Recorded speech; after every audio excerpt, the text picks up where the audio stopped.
knows me. Again, we're just trying to do these trainings now. It's gonna, from this point forward, gonna be the fourth Wednesday of the month. I think that's the one day that works. And again, come and go if you want. I know through the summer, a lot of stuff going on, so I completely understand it can't make every month. But when you're here, especially those associated with Northwoods, I'm able to track your hours, and we'll talk about as we get closer to refresher time. So if you have National Registry, if you don't have National Registry, there's a couple different options for us. So, I literally threw this together today. I'm just gonna cover a couple different topics. So, make sure I'm doing this right. So the big things I wanna cover, brief update on kind of our operations. Future, meaning like in the next 6 months to a year, what I'm looking at, and wanted to cover some of the pharmacology for the EMR, EMT, and AEMT levels that you may run into when we talk about the reserve units with third, fourth L trucks. And then if we have time, kind of go through some of the equipment that we're starting to onboard. So operations, again, super informal, ask questions if you got them. This is being taped. Not you. The screen right now. The screen, perfect. Okay, so let's kind of start with where we're at right now. We have two 24/7 staffed ambulances, as you're aware. And both of our ambulances are staffed with a paramedic and an EMT and or AEMT level. So minimum one medic and one EMT/AEMT per rig. You also have, when I put the possible third ALS unit, so me and or Jesse, we do have a third set of ALS equipment that we can deploy with our staff car. So we can meet a third unit and turn that third reserve unit from a BLS truck to a paramedic. Reserve units and operations. So I'll kind of throw a map up, but we have essentially 9-1 and Northwoods 9-2 that are staffed full time. And then we have 9-3 and 9-4. We're kind of down a rig right now, but 9-3 and 9-4 are what I refer to as our reserve units. And long range, we'll have one positioned always in Presque Isle and one in Manitowish Waters. So in the event that 9-1, 9-2 are on task with patient, going to the hospital, and a third call or a fourth call comes in, that's where all of the, and I'm just gonna use the term volunteers. So Benjamin and Dave, you happen to be in Manny, and another call drops, you guys can go grab 9-4 and go. And you're essentially operating then as Northwoods EMTs. Okay, so you can transport Presque Isle, Corky, Janet, you guys can take 9-3 and essentially load, transport, treat, just as you did before. Equipment supply, we have kind of primary equipment. Yeah. So would there ever be a time like 9-1, 9-2 are out that, you know, this is a busy summer season, would there be a need for us to stage at the station or something for a 9-3 or 9-4, or you don't see that as a? You know, and that's one thing I didn't want to ask. You know, it's happened a few times where I know I've communicated with Presque Isle Group, hey, they called on the radio or called me on the phone, hey, we're gonna go stage at the station. Yeah, okay. There's times me and Jesse have. And Jesse's let us know to, you know, keep our ears open for, you know, because 9-1 and 2 have been out. Depending on radio traffic, if I'm around myself or Jesse may ask dispatch maybe do a third page and just say, you know, Northwoods volunteers, Stand by or something 9-1, like that. 9-2 are up. And I kind of look at it, you know, imagine you're about ready to, you know, eat supper or leave town, that you might be able to say, you know, I'll put it off for 30, 45 minutes until one of the crews comes available. You know, or it's, we're not gonna tell you you can't go anywhere, get to the station, be ready, right? It's, you know, just more of a, what's the word I'm looking for? Just courtesy. But we were gonna do that at one incident. It was a traffic accident on 51. I think we had a car accident on 51. I believe a couple other departments in the county had stuff going on at the same time, and try to get dispatch page out, just to tell you guys to stand by, it wasn't, it didn't work very well that time. And by the time we got to the scene, we found out it was gonna be an occurrence, so crews were waiting. That kinda answered it? Oh, yeah. So, and that's why we cross-credentialed everybody with the district and with your individual department, so, you go on you take the third truck, you work up to your scope level, and basically with the equipment that you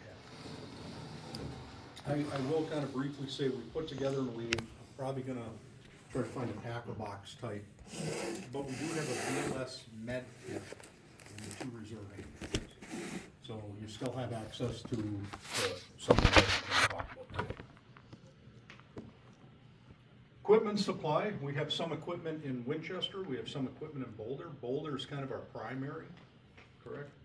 More so, but if anytime you use equipment out of a personal kit, you can either restock on scene, or if it's critical and the ambulance goes, we just don't have time, Winchester or Boulder, you can stop in or call, email me, and we can coordinate getting you resupplied.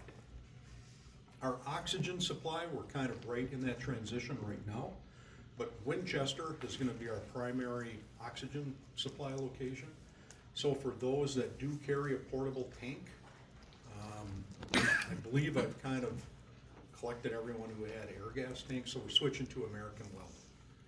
If your tank is getting empty, you just come over, we give you a new one, we take care So of it. I have 3, or maybe I have 3 American welding and gas. We just keep those, those are the ones we're using, we're not using air gas. So you have 3 kits? We have, maybe I each have a kit, and then we just have another one at the house that just ended up there years ago and never went back. Okay. Basically, those that carry kits, you know, we wanna make sure you can still carry them, and some people don't wanna. But you don't need us to exchange that, that's the same. Just when they're empty, you come Yeah, to okay. Winchester, we give you a full one, you leave the empty.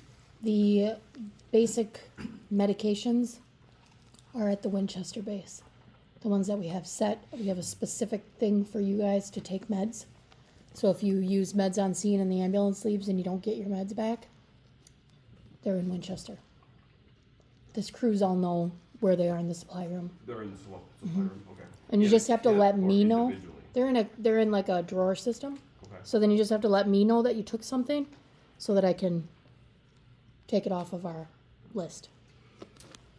Paging, I think you guys have already seen, dispatch is kind of pre-notifying either Northwoods 9-1 or Northwoods 9-2 with the appropriate department. So, you know, Northwoods 9-1 or Winchester, or Northwoods 9-2 and Presque Isle EMS, you have a call. So it's still a double tone.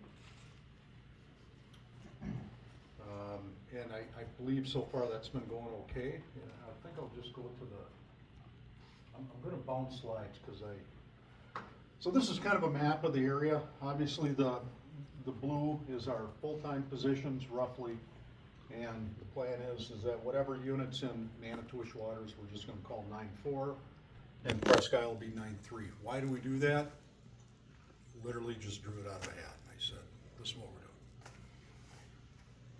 doing. Right now, the district, and we're still kind of working some kinks out, but 9-2, as far as in the north, the Presque Isle is supposed to go to, that's Crab Lake, kind of in or around the Bull Road area. And then Winchester picks up pretty much Crab Lake and anything off of Crab Lake.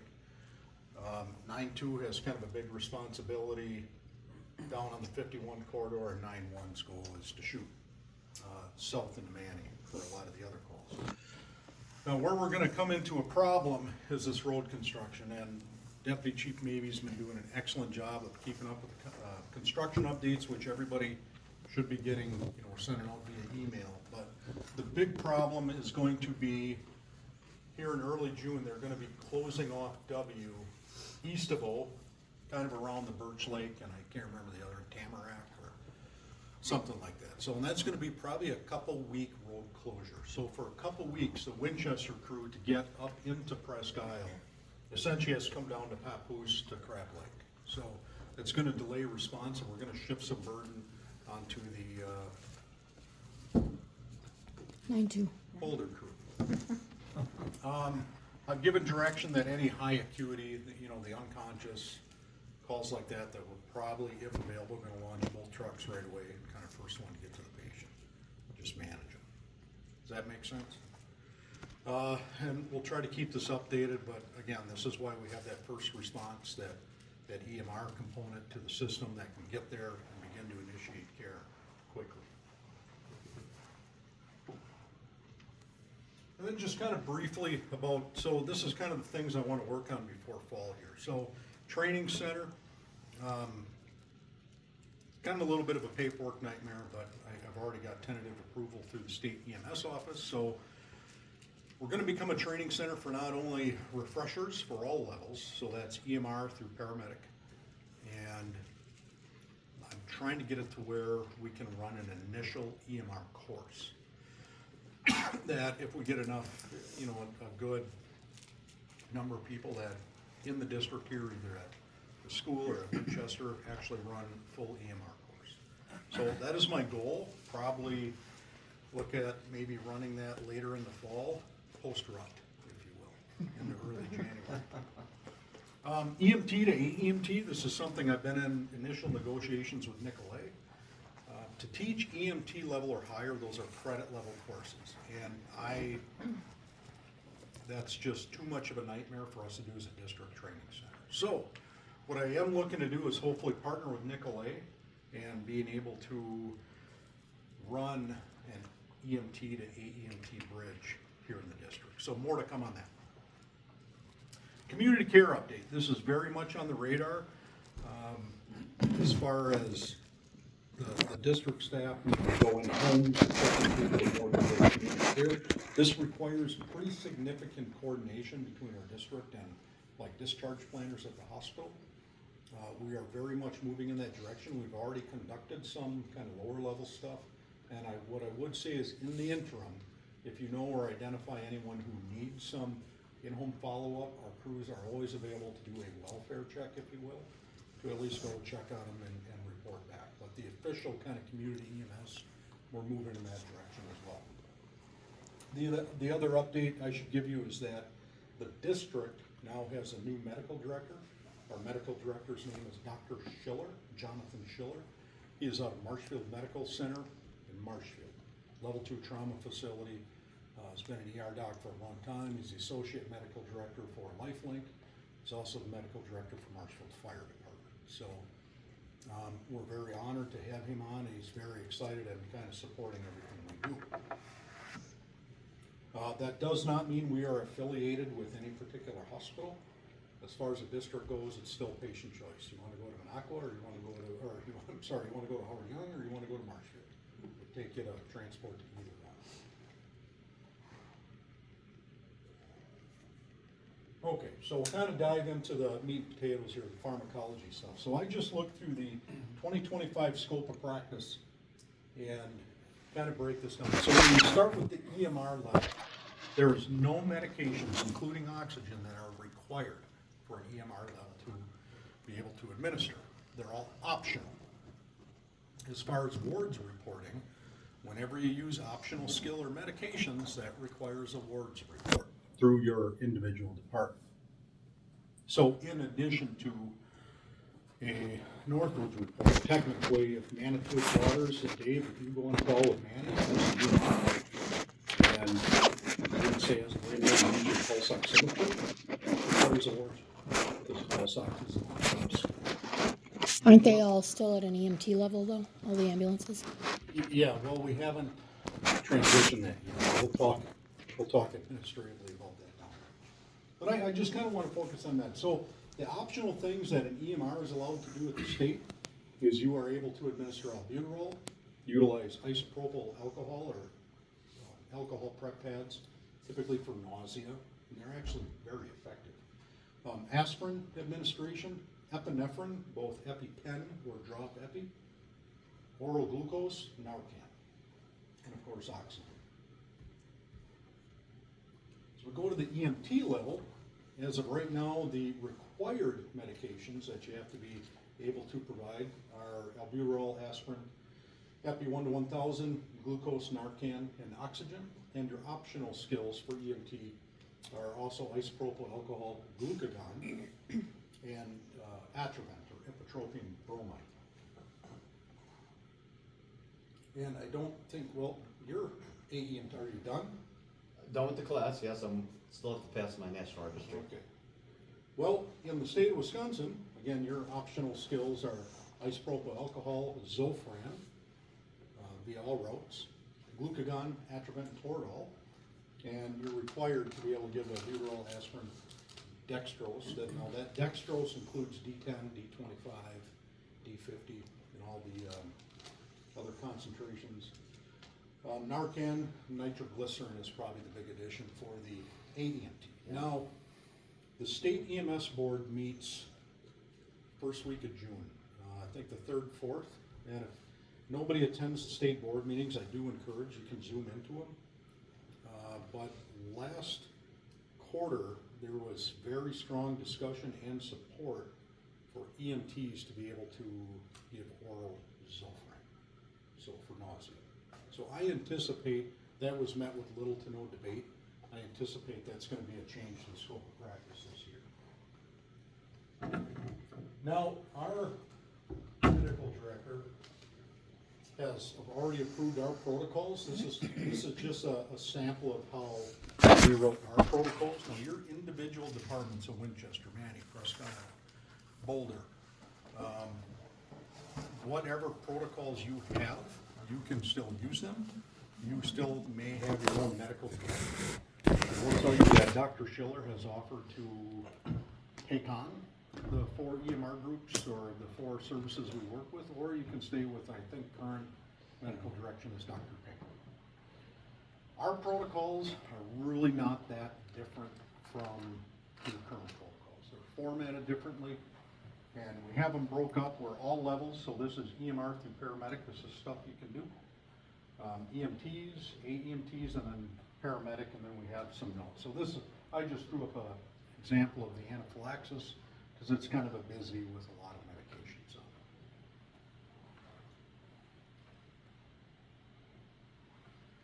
So as we jump into pharmacology, we'll just kind of touch on the basics. So I think you're always taught the 6 R's, but they changed that in nursing student ingest. Still that. Still the 6 R's. So, Sometimes they keep 10, but what's that? it's up to 10, but some. I saw one that said 15. Yeah. I'll stick with the 6. 9. So the 6 R's, anytime we're giving a medicine, so, and this can include oxygen.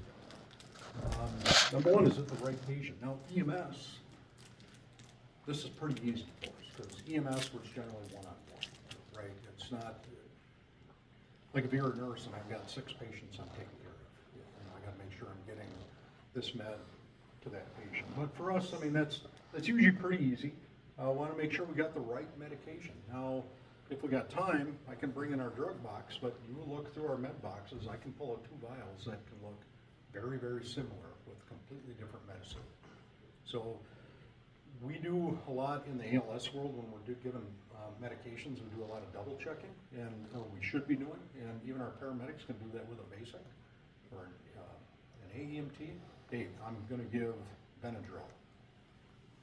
The EMT can look, yeah, that's Benadryl. So you're kind of getting that double check that we're giving the right medication. Right dose. This is what we have. So we have all that reference material for. So we have protocols, and the protocols are tablets, and our full-time staff has apps and Tevi apps that we can bring up our protocols and confirm that dosing. I can't remember. I think we're carrying close to 45 different medications. You know, so the 2, 3 o'clock in the morning, brain's not fully engaged. You know, we still want to look up, confirm that dose. And I mean, I don't know, how many times have you given heparin, Jess? Probably a dozen. Yeah, and we're working on getting our IV pumps in service here, and it was, as we're trying to set up the dosing, you know, what was that dose again? You know, so it's still, even though we've given it a lot, it's easy to forget. The right route. A lot of the medications we carry have only one route. Some have multiple routes. A drug like Narcan, you can give it just about any way you want to. So we got to know what route we're going to give it, the right time. Not so much at the BLS level, but at ALS. Like if we're doing if we're gonna sedate, paralyze, and intubate somebody, put a breathing tube in, we wanna make sure we sedate them before we paralyze them. So we wanna make sure we have the right med at the right time. Otherwise, you're paralyzed and fully awake, which would suck. And then the right documentation, and that, we do have a tablet on the Presque Isle truck, I believe. Yep. Do we have one on 9? Not yet, but it's sitting in my office, Okay, so almost. there's tablets, and I emailed all staff, you have your own login to our image trend, so you can actually do a report through Northwoods on that tablet. And I think we may have a training downrange of, we can kind of go through it, and I won't waste your time tonight, but ours is set up a little bit differently, so we own our image trend platform, which means we can make adjustments as we see them needed. Where a lot of other image trend platforms are provided through the billing company, which means you get the platform that they give you. So we're able to, but we can get patient signatures, we can get refusals, everything we need right on that tablet. Any questions on that? I have a quick one. You had mentioned earlier about wards and BLS filling out their report. Can't we tag team it? That's how we used to do it, was if we've got access to the system, the BLS can put their narrative in on everything they did, and the meds just continue on with everything they did. Yeah, there's not a way to link separate agencies. So, but I'll just talk realistic. First, I can tell you that non-transport agencies' compliance in the state with wards documentation is probably less than 10%. Less than 10% of the services for wards, for non-transport. Transporting units were required with wards reports. Especially for fire-based units, you want to make sure you're getting your NIFRS entries, because when you're looking at things like AFG grants, you really want to have those numbers in there. Wards is just, that's a requirement by statute. A run needs to be posted in the wards within 7 days.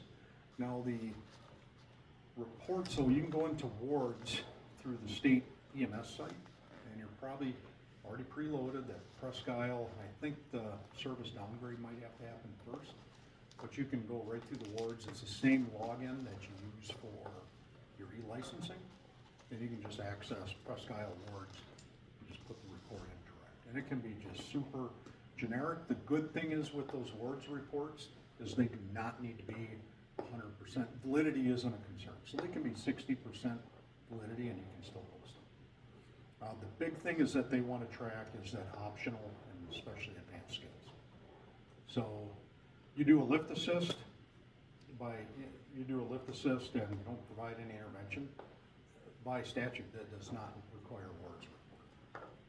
Only if you provide, intervention or if you do skills. So if you didn't do any medication, the ambulance came and did all that, technically your department doesn't need to enter a wards. So if you said if you use the pulse oximeter, you have to do it. Yep. Yeah, I mean, so that's part of your At daily the- vitals. At the EMR level, Yeah, correct? at the EMR. level. EMR. Right. But if you're, an EMT non-transport, then you don't. But I do know also at the state that they're working on changing that optional versus required for that purpose. Because a lot of agencies are saying, why do I have to do a whole wards report when all I did was a pulse ox?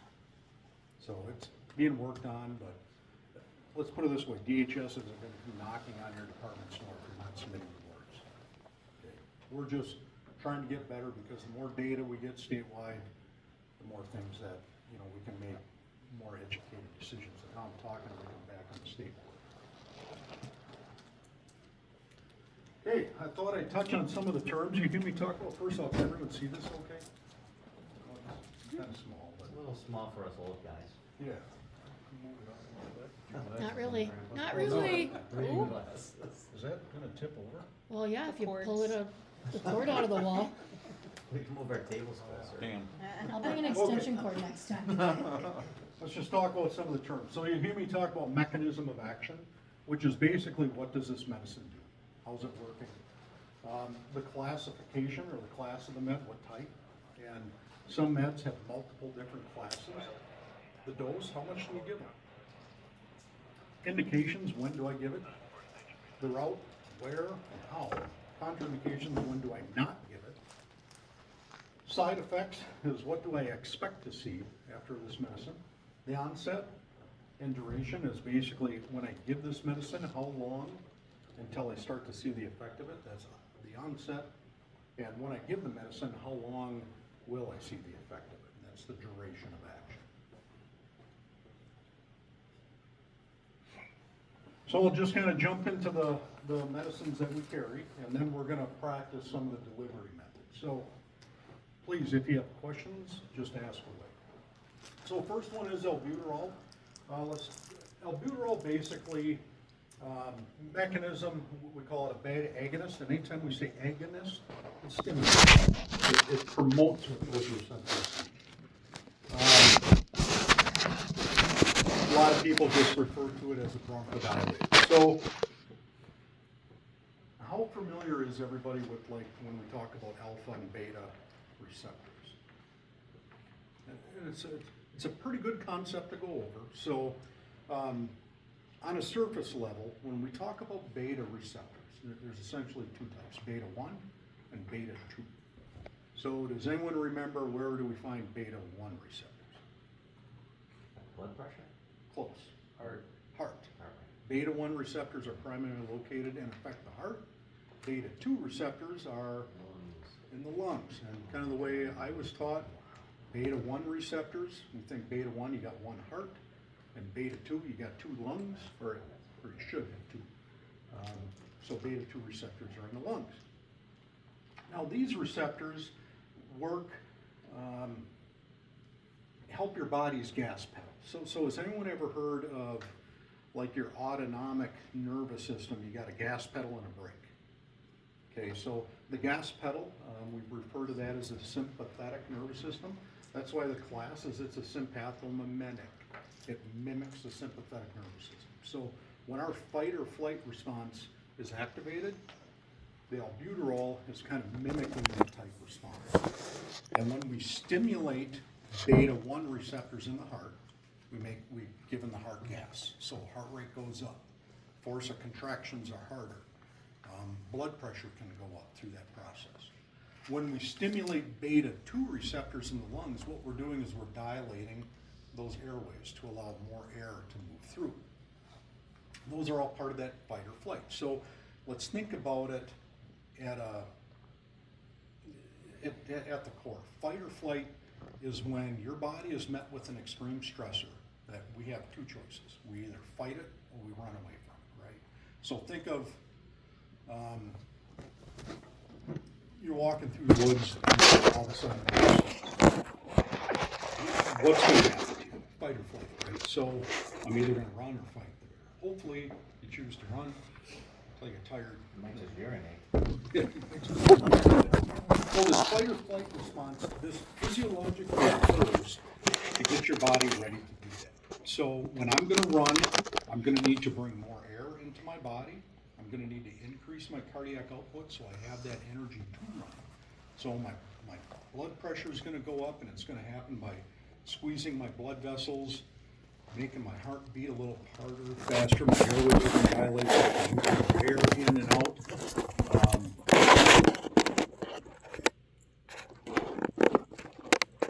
Eyes will dilate. I just had a, what's it? Your eyes will dilate. Yes, eyes will dilate so you can see a little bit better to a point. So all that happens so we can run. Now, conversely, the parasympathetic nervous system, that's your body's brake. That's also referred to as your feed or breathe. So when you're eating, you're relaxed, you're sleeping, that brake system is kind of in control.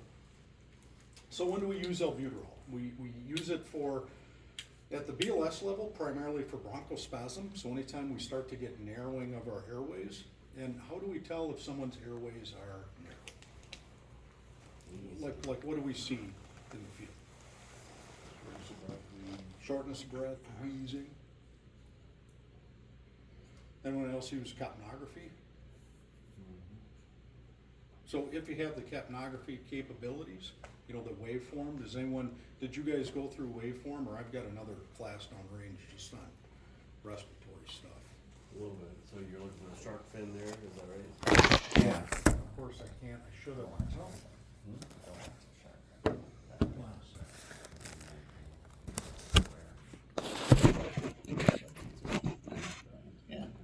Yes. Yeah.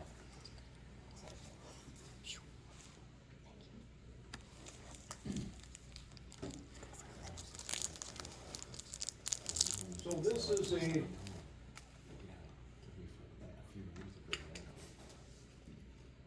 this here is kind of a normal waveform. So when you hook up the light pattern, and when someone exhales and starts to blow out C2, we get this rapid rise as they're exhaling. We continue to exhale, we get to that point, and we take a breath in, so carbon dioxide stops leaving, we bring oxygen and it drops off real fast. This is that alveolar plateau we talk about, at that edge, that when that starts to flatten, has anyone ever heard of shark finning? Probably Shark bait. Ooh. So here's just, this is kind of a exaggerated example, but see how we lose that plateau? It just kind of turns into a shark fin appearance. This is very, very classic for bronchospasm. I like to do this before I administer albuterol. Obviously, if you don't have that capability, you show up someone short of breath, we're listening for wheezing, especially if a patient tells you that they have a COPD and they can't find their inhaler, so they're gonna treat it with albuterol anyways, we can just give it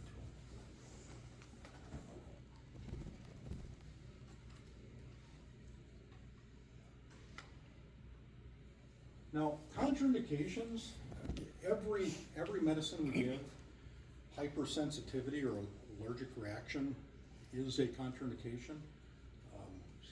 I never ran into a patient that's been allergic to albuterol. But we do have some, so I got a little space here. These are what we kind of call the relative contraindications, meaning you can in an emergency setting give it to them, but you just want to be more cautious, okay? So cardiac disease, severe tachycardia, hyperthyroidism, why do you think albuterol would be used with caution? Kind of rethink, is the patient going to benefit from this? Why would that be? Some beta-1 receptors too. Yeah, so it's a beta agonist, so this is stimulating both beta-1 and beta-2. We're getting the bronchodilation opening in the airways, but it's also going to increase heart rates, make the heart work a little harder. So someone who's had multiple heart attacks and has a heart that's in pretty rough condition, when we give them albuterol, what's it going to do to that heart? Just make it work. It's going to make it work a lot harder. And can sometimes we give someone medicine and actually trigger a cardiac event? Yeah. So now if we have and I'll just use an example, you respond to an 80-year-old male, he's got COPD, he's got CHF, he's having trouble breathing with audible wheezes, and he's had 5 heart attacks. Should we withhold albuterol from him? No, in that instance, the benefit of giving him that albuterol outweighs that risk. That we need to open those airways up. Would you rather use CPAP maybe? You can certainly try. Because then you don't have to worry about it so much affecting the heart. You You can still have certainly to try give- CPAP. Yeah. And I think coming up in the next few months, we'll do another like respiratory class, not airway, respiratory. In my opinion, the difficulty breathing is probably one of the more difficult assessments and management patients that we get, and it's a common call. But you can certainly try CPAP, but you know what happens if you're putting CPAP on and they're just not tolerating it, pushing it away. Well, yeah. And again, this is purely anecdotal off my experience. A lot of times you're like emphysema patients, they don't tolerate CPAP very well. It's very rare that I've had a emphysema exacerbation, like welcome CPAP. I've seen it where we had asthma patients and we gave albuterol right away and had no improvement. We put the CPAP mask on and instantly they were Yeah, much better. CPAP can work, absolutely it can work. And I don't wanna dive too much into that, but even if the patient's holding it and we're getting some air leaking or losing its seal, it's still better than nothing. I want to think about what it's doing. It's pushing that medicine deeper. Oh, as well. So it's not, when they're having the bronchospasm and you're using albuterol and the CPAP, then as it slowly starts opening, it can push that med in further. And this is the CPAP mask we're carrying. I don't have the nebulizer attachment for it, but there's a nebulizer attachment that comes with their masks. And it has a little oxygen port that's kind of hanging, and you plug it in, turn it on, so you can use CPAP while you're giving them oxygen. And the big reason I brought this is this device here. So our CPAP masks, some of the ones that you currently carry are the flow safes, that if I want 5 a peep, I have to have it at this many liters per minute. It's got the little chart. It's fun at 3 in the morning going, all right, I gotta do math, right? The CPAP masks we're using, again, the application, the use of, identical, nothing different, except the gauge up here, it comes set at 5, that if I wanna go 7.5, I just turn it a click, even up to 10. So you got 10, 7, 5, 5 a peep. With or without the nebulizer, we just plug it into the oxygen supply at 10 liters a minute, and that's it. So when you adjust this and you turn the neb on, there's internal changes that happen that we don't have to do that. It's just 10 liters a minute on the oxygen, and you adjust how much PEEP you want here. Does that make sense? Saves a lot of oxygen. Saves a lot of oxygen. Yeah. Yeah, because remember we used to have the regulators that went up to 25 Yeah. because of it? It's a lot of noise. And I don't want to dive too much into like the hypokalemia or the low potassium, but this can be, we use albuterol, one of the treatments that we can use that for is to actually lower some of the potassium. So,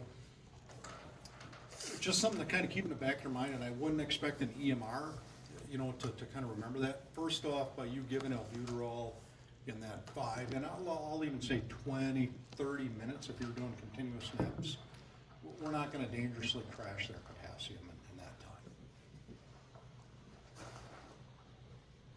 So the dose for albuterol is, they come in 2.5 milligram packets, so it's 2.5 milligrams of drug and 3 milliliters of solution.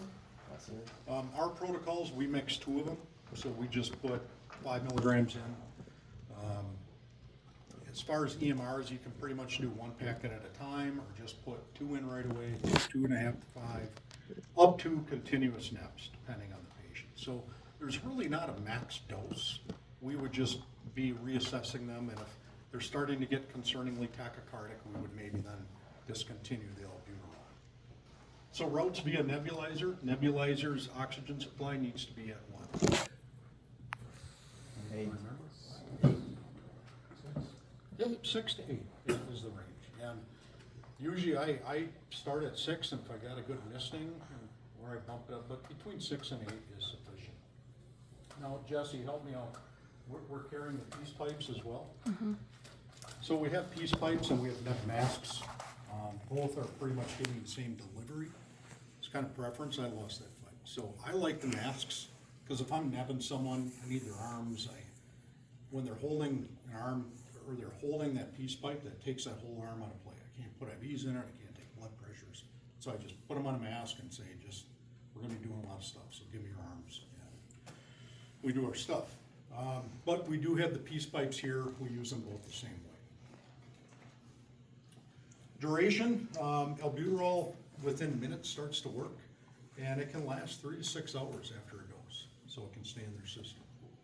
Side effects, we get things of, these are all effects of beta stimulation. So they get a little anxious, tremors, anxiety, you kind of get the shakes, like your heart rate's up.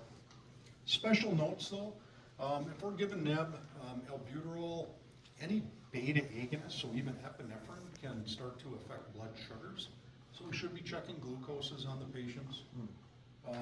For sure, monitoring EKGs, just because it's making the heart work a little harder, that we just want to keep an eye on that heart. And I put in here beta blocker effect. So has anyone ever heard of beta blockers? So medicine, a lot of people are on. They take beta blockers for a variety of reasons, usually either due to blood pressure or heart rate control. But beta blockers block beta receptors. And where does albuterol work? Beta receptors. So if the receptors are blocked with the beta blocker medication that they're on, it may require higher doses or more continuous rounds of albuterol. So how I would describe it, the person that doesn't take a beta blocker, 1 or 2 doses of albuterol is probably good. The person who is on a beta blocker might need 2, 3, 4 doses to try to overcome that beta blocker. They just don't respond as well. And beta blockers are typically those medications that end in OLOL, atenolol, propanolol, or toprolol. You get a higher dose when you're using the mask as opposed to the peace pipe? Nope, it's still 2.5 milligrams. Well, it seemed like with the peace pipe, they're moving it around, they're not Yeah. breathing as much with it. I think they probably get more than that with the mask. Yeah, Because yeah, if they're talking to you, and right. we say if they're talking to you, do they really need it? Yeah. You get from that. So any questions about albuterol? I thought I'd just kind of roll into Atrovent, which is, a lot of people look at it as it's like albuterol, it's applied like it. It's 0.5 milligrams of drug in usually 3 mLs, but it's got a little bit different mechanism of action. So this doesn't work on the beta receptors. The class of ipratropium is actually called an anticholinergic. The big reason we're given this is it helps with drying mucus secretions, or kind of drying up secretions in an inflamed airway. We also use it for bronchospasm. Really, the only contraindication is hypersensitivity. I will say we typically don't use Atrovent for pediatrics. I think there's about an age where you can start to use it, later school age. 10. 10. And I'll even back up albuterol with pediatrics. Current literature is kind of pediatrics 2 and under. Albuterol is typically not effective, and I say typically. So if we get a call and the parents say the doctor prescribed us albuterol, then it's probably good to use albuterol. But the literature also clearly shows that albuterol has no effect to potentially worsening symptoms of RSV. So like on my old department, if we had confirmed RSV in a kid, we just didn't use albuterol. Blow by oxygen, we try to humidify it, but that's it. So the dose is a little bit different. We usually, like if we're gonna give, when we talk a duo neb, duo is albuterol with ipratropium.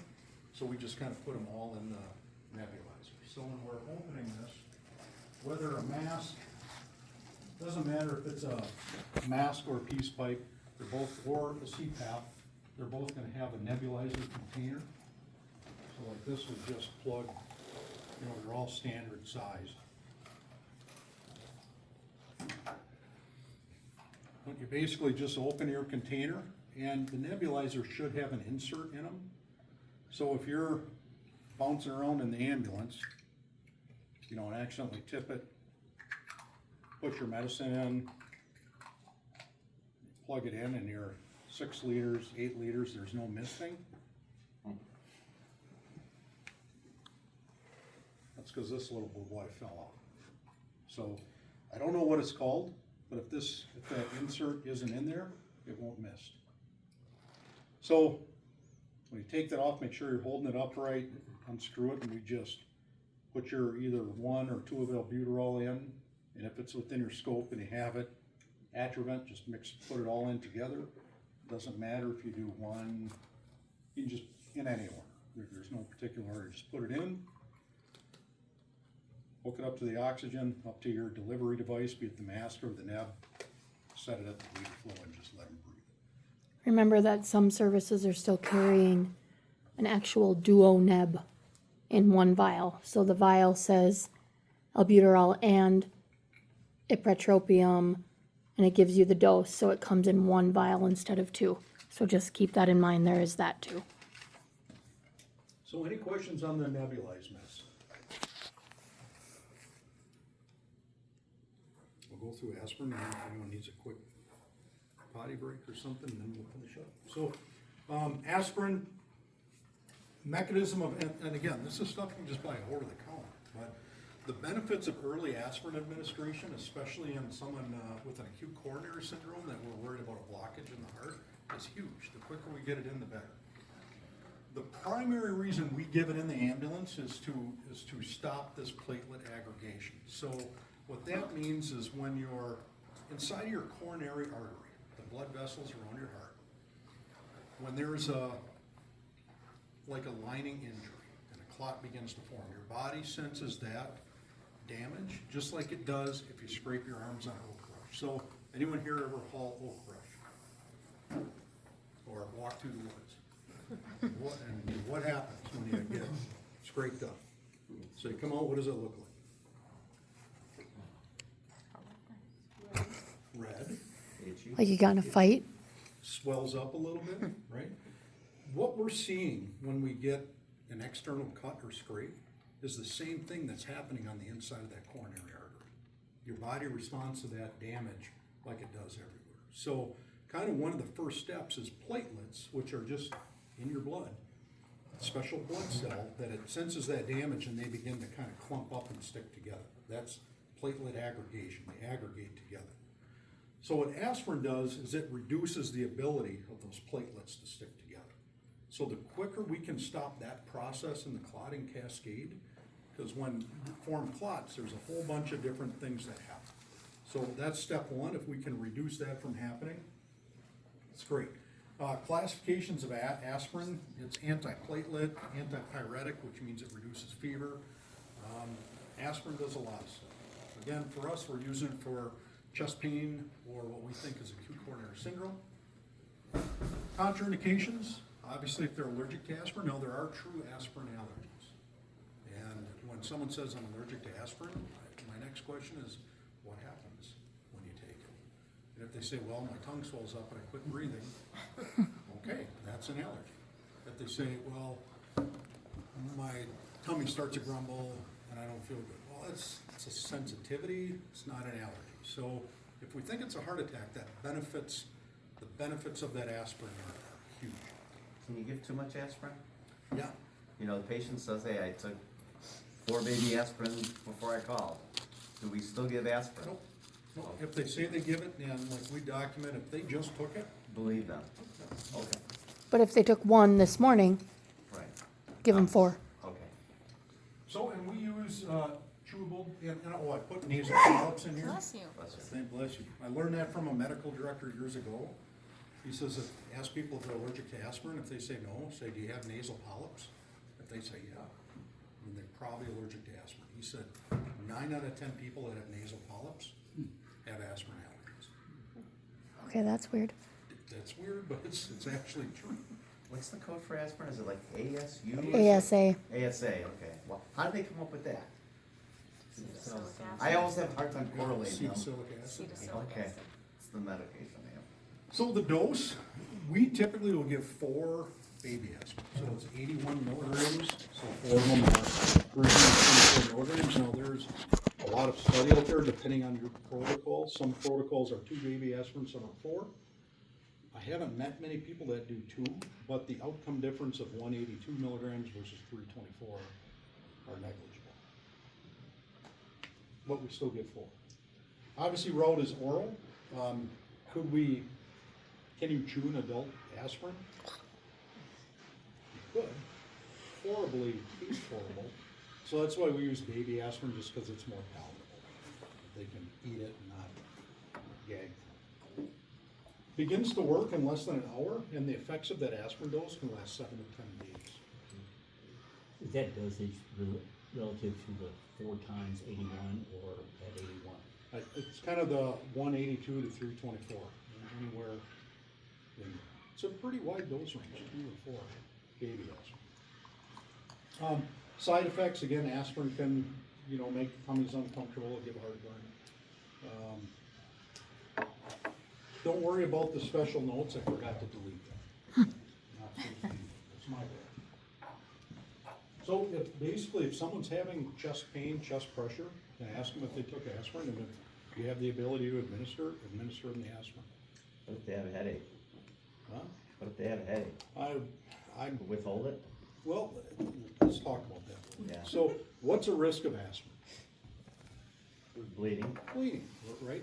Kind of thins out blood. So, if you got a bad headache, how do I know if it's I mean, if it was like a clot stroke, it might be good. But what if it's a hemorrhagic stroke? You're in trouble. Yeah, so I err on the side of, we're gonna get you into a scan, and then they'll figure out from there. So strokes are more, we wanna move just quickly. We gotta get into a CT scanner. We manage their outward symptoms, check their blood sugar, because a lot of hypoglycemics look like a stroke. But blood sugar, get your stroke assessment, and you go. That's what the best treatment we can do for them. All right, nitroglycerin. Now, I can't remember the scope. 8 EMTs. Right? 8 EMTs can give, administer nitroglycerin. So nitroglycerin, obviously a big heart medicine. It's a vasodilator. Kind of in a roundabout. Basically, I prefer to think of nitroglycerin as a preload reducer. Now, to summarize those terms real quick is when we talk about, how many of you have heard terms preload, afterload? Okay, who hasn't? Okay, just briefly, preload, afterload.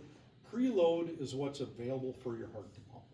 So think of it, the venous blood supply coming in. And then afterload is the pressure that your heart has to push against.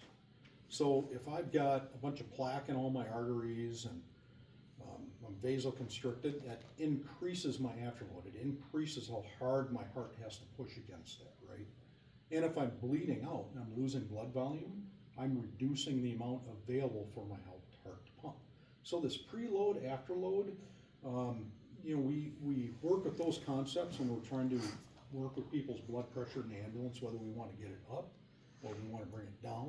Those are concepts that we have to work with quite a bit. And nitroglycerin is one that can reduce that preload through a bunch of processes. And there's times we want to do that. And if someone's having a heart attack or they're in pulmonary edema from heart failure, nitrates are going to really help that heart work more efficiently. So the class, it's just a nitrate. We use it for people having acute coronary syndromes or chest pain that we think might be a heart attack. And we use it for heart failure patients. Contraindications, hypersensitivity, of course, but very rare with nitroglycerin. Really careful with blood pressure. So before we give or assist someone with the nitroglycerin, we really have to get a good blood pressure. And I cannot stress enough to either palpate it or auscultate it. Don't trust your light packs, especially for that first blood pressure. If it's getting at, I would even urge a little bit more caution to say 110 to 120 or less. I would just be cautious with it, and I'll explain why briefly. But if their blood pressure is low, I would just hold off on the nitroglycerin for now, even with the chest pain. Relative contraindications, if their heart rates are really fast or heart rates are really slow, alcohol intoxication, or recent sexual enhancement medication. So the issues with severe tachycardia, fast or slow heart rates, is they might be right on that cusp of their blood pressure tanking. So with the heart rate, sometimes it can beat so fast that it doesn't have time to fill with blood, which drops your blood pressure. Sometimes it's not beating fast enough to get an adequate blood pressure. So if they're right on that verge where they've got a decent blood pressure right now, let's say they're 108 systolic, 108 over 70, right? And their heart rate's 160 beats a minute. I give them that spray of nitro, it could be enough to just push them off the edge and we just lose their blood pressure. So with heart rates, kind of my rule of thumb is I always say, we know normal heart rates are what in an adult? 70 to 80. 70 to 80. 60 to 100. 60 to 100 is kind of what we classified as normal. I start to have red flags when I see heart rates less than 50 or more than 120. Those for me are kind of, okay, we need to rethink and look at them a little bit more before we give them. Alcohol is a vasodilator, so really, really drunk people, their blood vessels are very dilated, and giving them a nitrate can drop their pressure even more. And sexual enhancement medication, how that works is that dilates blood vessels to bring blood flow into other places. So, if they've got that medicine on board, and let's just use like a Viagra. And I don't know, how long do some of these sexual enhancement medicine, how long, I'm looking at the pharmacist, how long do they stay? 24 to 72 hours? Yeah, Well, and remember that it's not just for, like they use them for PPH too. So make sure you ask women as well. yeah. All kinds. Raynaud's too, living with. Oh yeah, Raynaud's syndrome also. Yes. So our dosing, well, when we're doing it sublingual, each tablet or each meter dose spray is 0.4 milligrams. Route, sublingual, so underneath the tongue. 1 to 3 minutes it takes effect, so it's a pretty fast acting medicine, and it can stay in the system for 15 to 30 minutes. And usually where we see a lot of the issues is the people who just got prescribed nitroglycerin, and the doctor tells them if you have chest pain, take 3. So they go, okay. A week later they get chest pain and they take 3. Then they take a nap. So they've just got, it's supposed to be take one, wait 5 minutes, how am I doing? And take another one, wait 5 minutes, and they just do boom, boom, boom. And then their blood pressure's tanked. Side effects, I'd say it's very common to see headaches, and we always kind of used to use if we give them a nitro and they don't have a headache, check the medicine to see if it's expired, because it's probably not working. Or if it tastes I sweet. probably see palpitations that they'll start, and palpitations are just awareness of your heartbeat. So right now, everyone sitting here shouldn't feel your heart beating for the most part. So palpitations doesn't mean fast or irregular, it just means I can feel my heart beating. So monitor blood pressure. If someone's taking a nitro, it's 1 dose, wait 5 minutes and check another one. And we need to get them on an EKG.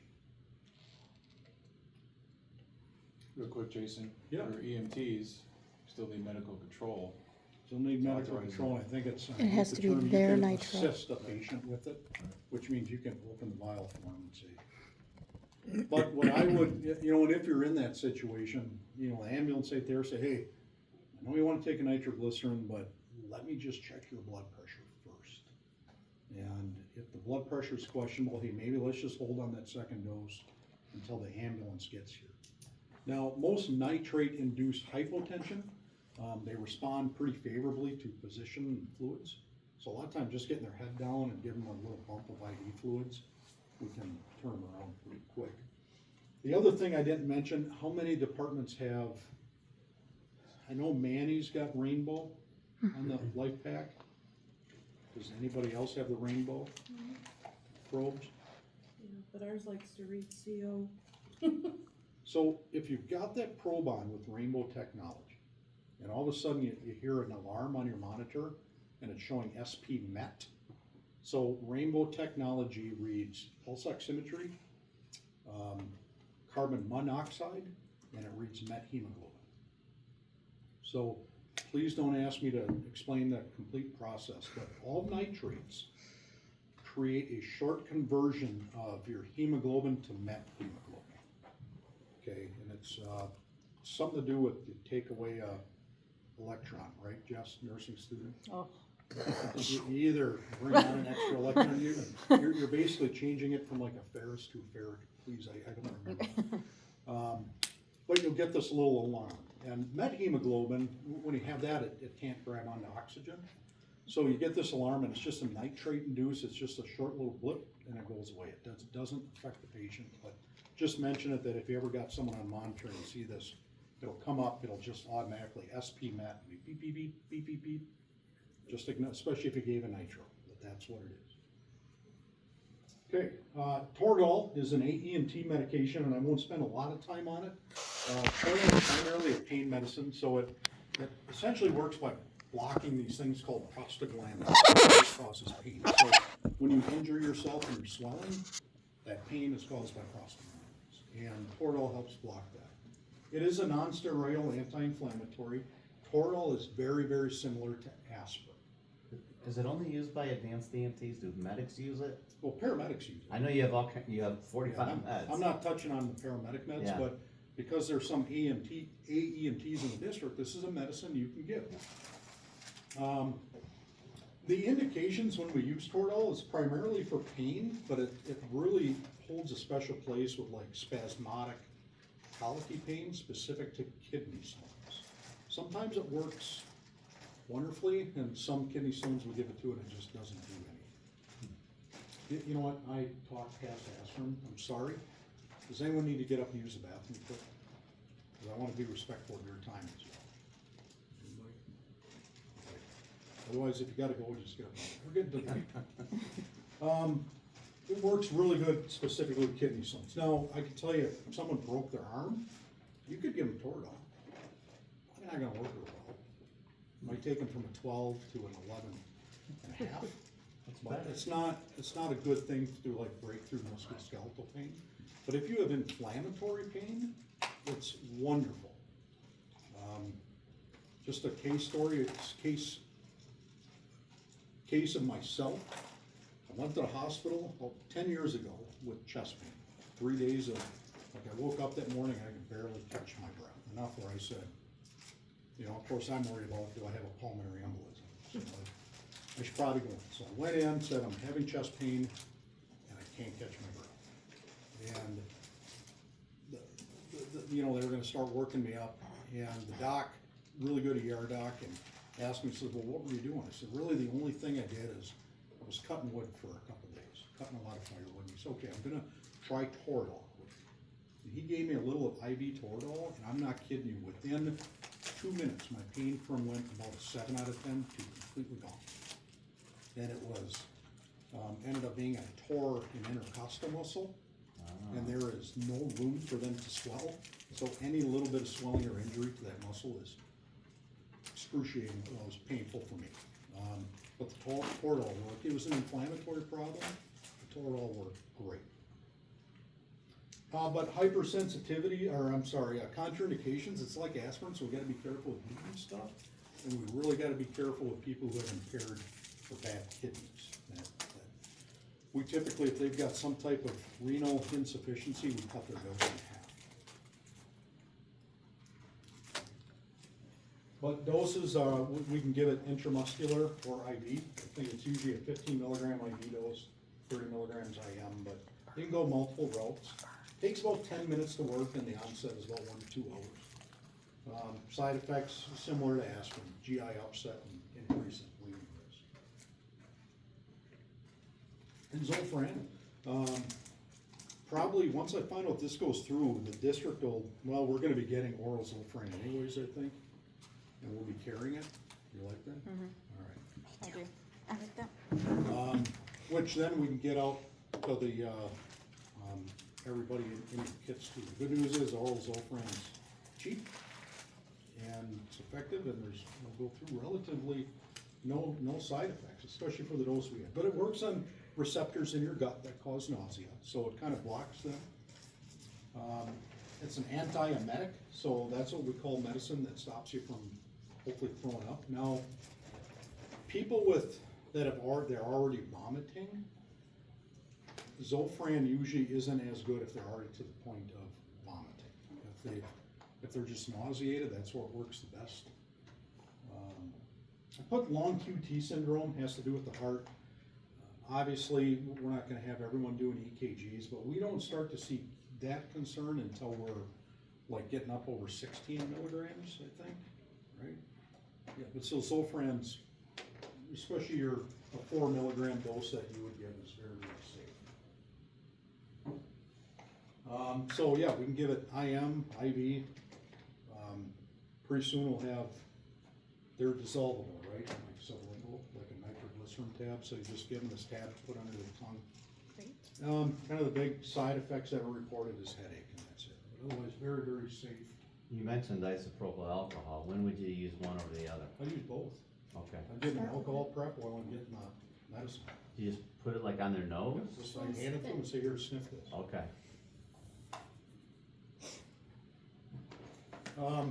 Again, these last few will slide through pretty quick. Oral glucose, pretty self-explanatory, it's just sugar. So, anti-hypoglycemic, we use it for blood glucose, generally less than 60. Contraindications to it, unresponsive, so the big thing is we don't wanna put something in the mouth that there's a risk of them aspirating on. And obviously, we wouldn't give it if their blood sugar's super high. What's the other route, Jason? Huh? What's the other route? Well, you can rectal, I can go down there, Positive. it's a whole debate, but, I would, yeah, you could give it rectal. When you give it by mouth, you don't want them to swallow it, right? You I- just want them to keep it on like their gum. I honestly just hand them a tube, I take the cap off and say, eat this. They- Sometimes if you put it like along their cheek, Yeah. like along their gum line, then they kinda, you know, they know, if you've been to this diabetic or they're a well-known diabetic or they've been diabetic a long time, they'll know what that is. Even with a low blood sugar, they're like, oh yeah. And then they go, cause it tastes like crap, so. It comes in different flavors. I Yeah. usually, Just hand it to them. I can't remember the last time I had to give it to someone, I usually just give them the tube, and they We know. had an elderly lady, medical control said, wipe it in her mouth. Yeah, I thought they didn't wanna swallow it. I just thought they wanted to let it absorb to It'll their absorb, but you wanna know where it absorbs real quick? stomach. A little further south. Oh, okay. I'm not going there. There's other stuff coming out. Well, but yeah, I mean, again, super safe, I think the big side effects reported that they get a little nauseous when they start to come to you. Then we'll dive into this medicine. Glucagon. So we do have glucagon in the spare units. Glucagon works a little bit differently. So you need to have what's called glycogen stores in your liver. So basically, you eat, your body takes extra sugar, it doesn't eat and stores it. Usually in the liver and kind of in your fat tissue, and it's, you got this glycogen. Now glycogen does nothing, but glucagon converts that glycogen into glucose. So, if your blood sugar's dropping and you've completely depleted your glycogen stores, glucagon isn't gonna do much. But, if we can't give them oral glucose because their level of responsiveness is concerning. We don't have, an IV or the capabilities of doing dextrose. This is our last option, if you will. Relatively no contraindications. Dose is just standard 1 milligram, but it is an injection, and we usually have to mix it. So it comes in a powder form. So usually this is the medicine, it's in like a powder. This is the syringe, has the solution in it. So you have to take the solution, squirt it into the vial to turn that powder into a liquid, and then draw it back out of the vial, and then give it to the person. So that's what we mean by consultation. There's also, some that come in a little box, and one has powder and one has liquid, same idea. You just draw up the liquid, put it in the powder, same. The kits that are in the backup ambulances are the ones in the box, not ones like that. So there is syringes and needles in with them, so that you have them, because it doesn't come with one. So that one, you'd have to draw the solution out of one vial, put it in the powder, mix it, then draw it back out. And we'll go through kind of the steps of doing vial here shortly. But the thing with glucagon, number one, they don't have glycogen stores, it's not gonna be very effective, and you're probably waiting 8 to 10 minutes before we start to see effect on it. It's a very slow working medicine. It's also about $400 a dose. So I've heard that it's just very low effectiveness. It's not usually gonna work. It's not 50-50, it's less than that. It depends on the person and if they have stores in their liver or Right. not. I've seen it work, I've seen it not work. It's not like most people don't have any stores. It depends on how brittle the diabetic they are. So if you're there 25 times a year, because they can't Right, maintain their sugar, is glucagon gonna work? Probably not. D10. But you can try. You can try it. And for us, we right now, we're using D10. But depending on supply, we may have to switch to D50. But otherwise, the plan is to stick with D10 as long as we can. And that, just dump a bag. And we should have 2 bags per truck. Okay, epinephrine. I think this is kind of the last one, finally. Epinephrine, it's along that same class, does the same things that albuterol does. It's a beta agonist. It's also pretty strong what we call alpha agonist. So alpha, when we stimulate that, we cause vasoconstriction. This is why, like an EpiPen, when you guys learn that, you deploy an EpiPen and do like a tip of something, be it a finger, toe, thumb, yeah. It can constrict the blood vessels to the point that that digit won't get any blood supply. And that's a problem. So, which is, yeah, it's gonna constrict blood vessels, and in anaphylaxis when we give it, because 2 of the big things that happen in anaphylaxis, your airways constrict, and you can't move air, and your blood vessels get really big, so our blood pressure drops. And epinephrine does the exact opposite. Opens the airways up and constricts your blood vessels, restoring your blood pressure. For EMS, primarily you're using, for your, I should say EMR, EMT, even AEMT levels, you're using epinephrine for anaphylaxis. Paramedics, we've got it in our protocol, sometimes like a COPD is severe enough that we may need to use either IM epi or IV, a different concentration epi, to reverse it. And again, it's like albuterol, so we're being, and these are the relative contraindications, so if we have a heart patient that's an anaphylaxis, we'll have to work on their heart later. We need to give them epinephrine. So in an anaphylactic situation, there's really no contraindications to epinephrine. You just give it. And then we assess them after. So the dosing for anaphylaxis, and we're gonna give this intramuscular. For the adults, it's just 0.3 milligrams, and for kids, it's half that. And we're gonna show you that on the syringes here briefly. Onset is pretty quick.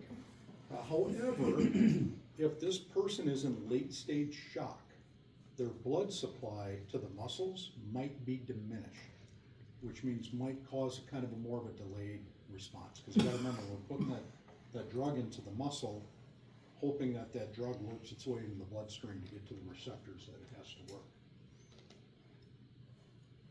And again, same other concerns that we had with albuterol. Before you go on, in the first responder, or in the backup ambulances, is draw-up epi. Because EpiPens are $400 and something a piece, we have draw-up epi. I think each one has a peds dose EpiPen, but the adult dose is drop.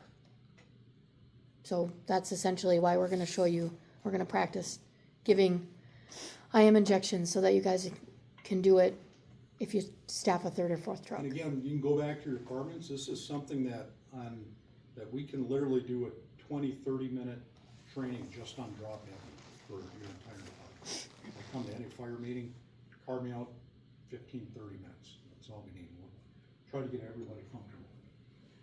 I forgot the last one, Narcan. Basically, this reverses opiate toxicity. So opiates are, there's a lot of them. Fentanyl being the most common, heroin, morphine, codeine.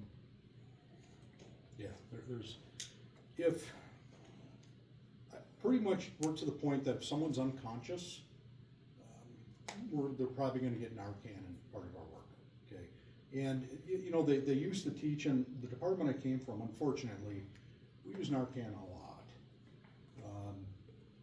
You know, there used to be a look at the pinpoint pupils and the respiratory depression. I'd say probably the last few years when we're treating these patients, their pupils aren't pinpoint, because it's not just Narcan, they got a little meth, probably a little Adderall, maybe some good old cocaine, some China White, I don't know. It's kind of a polypharmacy.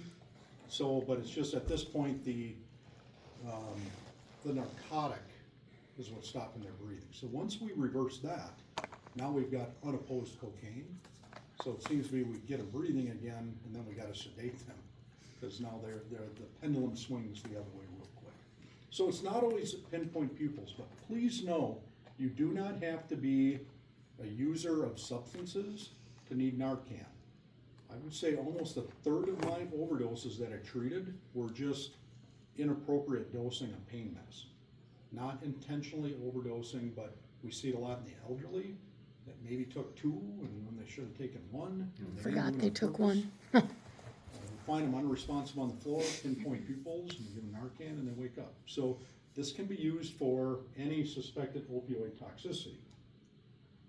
Contraindications, honestly, in the emergency setting, none. So the dose with the nasal rockets, I call them, I think it's just a standard 4 milligram dose. A little bit about intranasal Narcan, that if they are laying flat on their back and you spray the Narcan and they like swallow, that dose probably didn't do anything. The Narcan will not absorb in the gastric tract. It's gotta be in the nasal mucosa. So when we were doing nasal Narcan, or at least when we teach law enforcement, roll them onto their side, put it in their nose and deploy the dose. But they don't tend to swallow as much as the medicine that way. But I think the big thing here is safety. That if we suspect toxic, number one, law enforcement should be there first. They're probably gonna deploy Narcan for us. They're really good at deploying excessively high doses of Narcan. The most important before they give the Narcan is even ask law enforcement, have you searched them? And if they haven't, just say, would you please search them first? We'll bag them, and they're not gonna wake up. So we can keep bagging them, just search them. Search them. You can, the immediate surroundings, even though this is where we got into law enforcement. They're like, well, technically I can't like look under pillows because I don't have a warrant. I'm like, I'm not looking for drug. I'm looking to make sure that there's not a gun in arm's reach or a knife. So we really need to make sure that they're searched first before we wake them up. And I can tell you from my experience that the standard dosing of Narcan is out the window. We keep giving Narcan until we can get them to start breathing again. Ideally, we get them so they're breathing but not really awake. We want to get them from overdose to maybe dosed and then take them to the hospital. Yeah, they're seeing much higher doses required Oh yeah. to get people to My wake up. record is 12 milligrams IV, just to get them breathing again. Are you supposed to shoot half up one nostril and half up the Just other? pound it all up one. Cause with this packaging that you You showed, only you can can't do it that way. nope, it's only one Right. way. Do you have to plug one nose? No? Okay, doesn't matter. And I would say even if you're working a cardiac arrest, doing CPR, and if you got a free second, give them Narcan. Sure. Now, does Narcan get a beating heart, or a heart that stopped beating start beating again? Well, technically, I'm like, I don't know how that would work, but I'll tell you anecdotally, I've given Narcan and we get pulses. I don't understand how it works, but I've seen it work. So when in doubt, in fact, that was my plan today, going to Horsehead, going 35-year-old unconscious, my brain immediately goes to, what was he doing on the boat? So we said anaphylaxis or drugs? So the big thing is just be safe out there. So we kind of just wanted to go through a couple of the things with medication administration. I'll let you guys each get a syringe and practice. They've got them. What's it? They've got them. So I want you just to take this, just take a syringe that you can look at it. So these syringes, these are what we call TB Don't use that syringes, so they're Don't use that one. milliliter. There.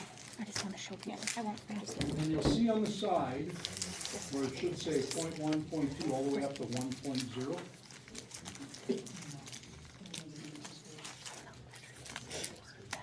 So, where the bottom of that barrel lines up is how much you're getting medicine in. So, if I was to do epinephrine for an adult, I'd go up to that 0.3.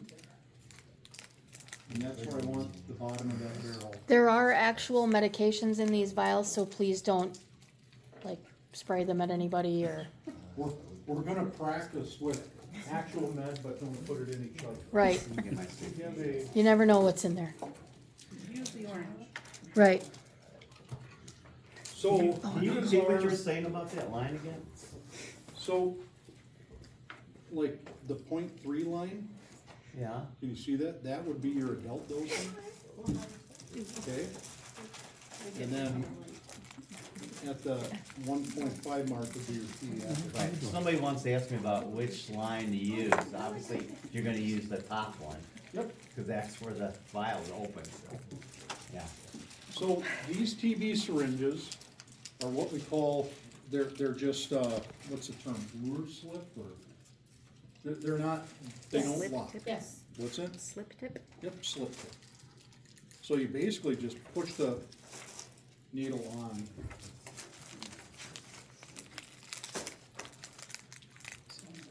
So after I get the needle pushed on, it's basically just sitting on there that I can take and twist it off relatively easily.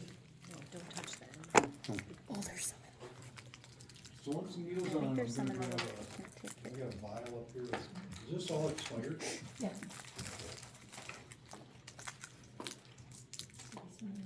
Remember, we were hoarders. So were we. Aren't we all? Now, I'm gonna teach you the way, like the nursing way. You gotta do it right. So these are, a vial is sealed. Now, right now, this vial that I'm using, this has 4 milligrams and 2.5. So this is, epinephrine is 1 milligram in 1 milliliter.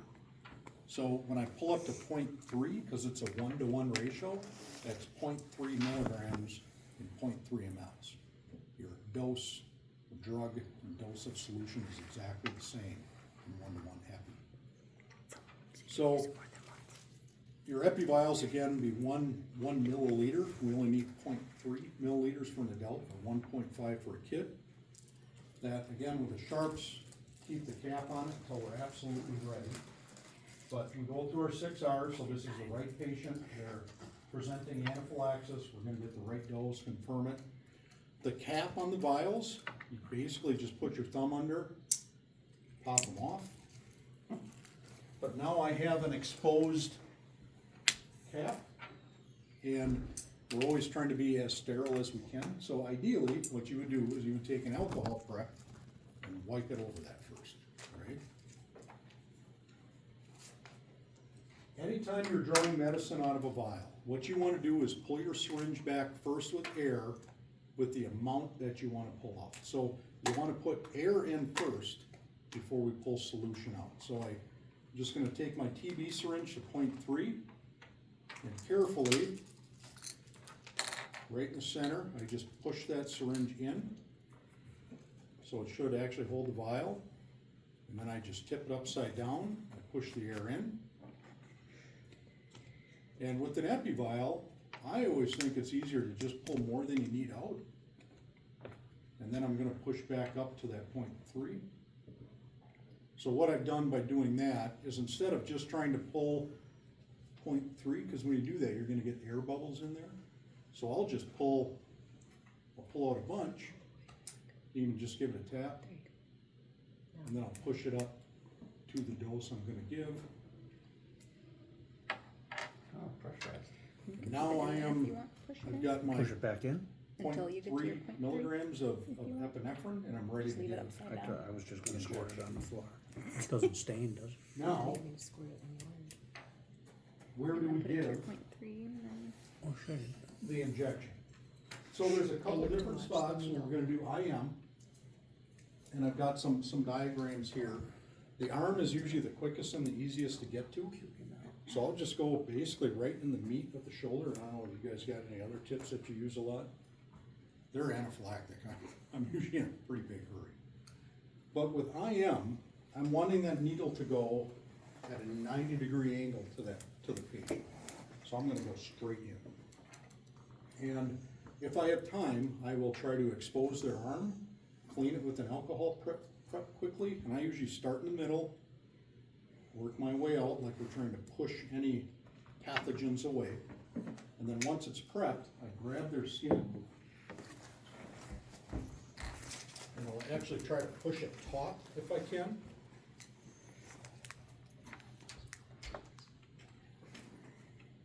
Take my syringe and you're gonna wanna quickly push it in and weave.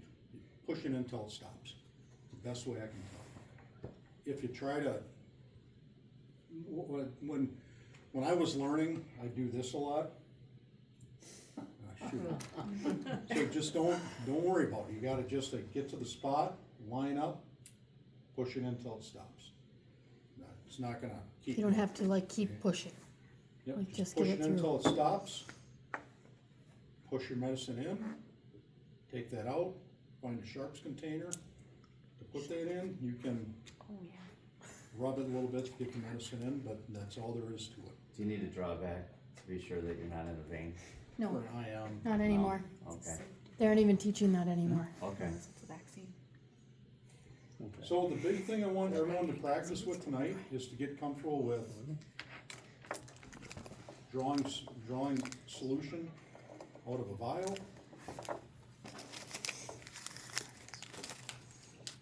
Get Try not into to your poke yourself. appropriate dose. Like I said, real meds. In that little epi kit that you saw, the little box, there's typically the vial, a syringe, an alcohol prep, and a Band-Aid, I think, is what's in there. Yeah. You, And do they all have the same safety needles that when they're done they can? it depends. And if the needle's got some goofy thing on like this, when you're done, I use my finger and not the table. Uh, 5 points. gives you Can't a, make that. I'm gonna do it. No, okay. you're supposed to use the table. do we have a sharps container? No, I forgot it. We have one in the ambulance. Yeah. I'm gonna go grab it. Okay. I can go grab it if you Alright, need salt. Jesse?